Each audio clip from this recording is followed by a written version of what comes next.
Hey everybody, my name is Jonathan Church, and thank you for tuning in today to our Project ECHO Maine Advanced Nursing Education Sexual Assault Nurse Examiner, otherwise known as the SANE Program Orientation. We have a lot to cover, so let's get started. The learning objectives for today's orientation are to review program objectives, provide an overview of Project ECHO, familiarize you with the Zoom platform, go over some video conferencing etiquette, including some do's and don'ts to video conferencing, and to preview the A&E SANE ECHO case template. The A&E SANE program objectives are to use ECHO-based refresher training around emerging issues in special populations, and support of self-care for the community of practice. ECHO is an acronym for Extension of Community Healthcare Outcomes. Project ECHO is an educational model developed by researchers and Dr. Sanjeev Arora at the University of New Mexico School of Medicine in 2003. It is a nonprofit movement to improve care by gathering a community of practice together for learning and support with the goal of improving decision-making by collaborative problem solving. Community of practice refers to a group of people who share a common concern and passion for something they do and learn how to do it better as they interact regularly. Project ECHO is a movement to demonopolize knowledge and amplify the capacity to provide best practice care for underserved people all over the world. The ECHO model is traditionally accomplished by linking content experts, which is referred to as the faculty, to participants that wish to increase their capacity in a specific subject matter or discipline, which are sometimes referred to as spokes, learners, or cohort participants. Through a series of virtual learning sessions, the expert faculty mentor and coach the learners via case-based learning and didactic education. There are 4 core principles to any ECHO program regardless of the topic area. Use technology to leverage scarce resources, sharing of best practices to reduce disparities, case-based learning to master complexities, and the tracking of data to monitor outcomes. This visual represents the flow of knowledge that occurs during any ECHO session. As you can see, knowledge flows from the hub to the spoke, and the spoke back to the hub, but also from spoke to spoke. This really highlights a key difference between a traditional webinar or a conference call, that in ECHO, it's really an all-teach, all-learn method.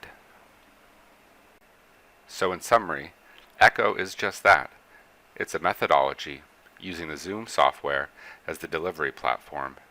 Some important things to remember: ECHO is not a traditional webinar or conference call or a stream session to observe. ECHO relies on active participation from all participants. The ECHO model provides a structured approach and format to share and democratize knowledge via the discussions from spoke to hub and hub to spoke. The anatomy of an ECHO session refers to that structured process of facilitating these case-based discussions. We'll start out each ECHO session with a welcome and announcement, followed by a brief didactic or mini lesson. After the didactic, we'll do a roll call to gather attendance, and then if time allows, a short Q&A. After that, we will launch into our case presentation. Let's take a look at what that looks like. During each ECHO session, a forensic nurse will present a case. These should represent your most complex and challenging cases. A case presentation template will be provided, and remember, only include de-identified information on this template. It's critical to preserve patient confidentiality at all times throughout the case presentation, so no HIPAA identifiers should be mentioned during the case or put onto the case template. The process for presenting a case is pretty simple. During the echo session, the facilitator will call on the case presenter or presenters to present their case. They will be asked to verbally summarize the case. The echo facilitator will then promote discussion amongst all participants, both the faculty and the cohort members. The facilitator will begin by asking clarifying questions, always beginning with the cohort members before moving on to the faculty. This process will then be repeated for making recommendations or impressions about the case. At the conclusion of the discussion, the note taker will provide a high-level recap of the recommendations, and a summary of the notes will be vetted and shared with the cohort. And again, it's important to remember that no protected health information should be shared or discussed during the session. So, as we talked about, ECHO uses Zoom software as the platform to deliver case-based sessions, referred to as echo sessions or sometimes tele-echo sessions. Let's take a few minutes and get to know Zoom a little better. First, how to connect to the echo session using Zoom. The easiest way will be by clicking on the link provided in the email reminders that go out prior to the echo sessions. This link is also included in the calendar invite that is sent out through Microsoft Outlook. Another way to connect would be to visit www.zoom.us. In the upper right, you'll see a Join a Meeting button. When you click that, it'll ask you to enter in the meeting ID and then click Join Session. If it's the first time that you're doing this from your laptop or computer, you will be asked to install a small browser plugin through Zoom. But once you've done this the first time from that laptop or computer, you will not have to repeat that step every time. And another way that you can join the echo session is by using the Zoom app, which you can download on your smartphone through the Android or Apple stores. When you join the echo session, this is the Zoom window you'll see. Along the bottom, there are some icons you'll want to familiarize yourself with. On the lower left, you'll see a microphone icon and a webcam icon. If you left-click the microphone icon, it'll mute and unmute your microphone. And if you left-click the webcam icon, it'll turn on and off your video camera. Then, if we slide to the middle of the Zoom window, we'll see the chat bubble icon. This will bring up a chat window that you can use to type things like attendance, clarifying questions or recommendations, or link resources for the group. Just keep in mind you can either type to everybody or select specific individuals. If we slide to the lower right of our Zoom window, we can see the Leave Meeting button. This button in the picture says End Meeting, but on your screen you'll see Leave Meeting. This can be used to leave the echo session at any time. And finally, in the upper right, we see the Speaker or Gallery View button. By clicking on this, it'll toggle between the speaker and gallery view. In speaker view, the person speaking will be highlighted in a big box, and then the other participants will be in smaller boxes above them. In the gallery view, all the participants will be shown in equal-sized boxes in the Zoom window, and in the Zoom settings, they do now allow you to show up to 50 participants instead of the standard 25. So now if we back out and just take a look, this is the Zoom window that we'll see throughout our echo sessions. Some technical requirements to utilize Zoom for the echo sessions. An internet connection is required. We do recommend using a wired connection if possible, as a wireless connection can sometimes be unstable. A microphone, a webcam, a mobile or landline phone, and a quiet space. Now I say mobile or landline phone only because if a laptop or computer is not available, you can still join the session using any phone.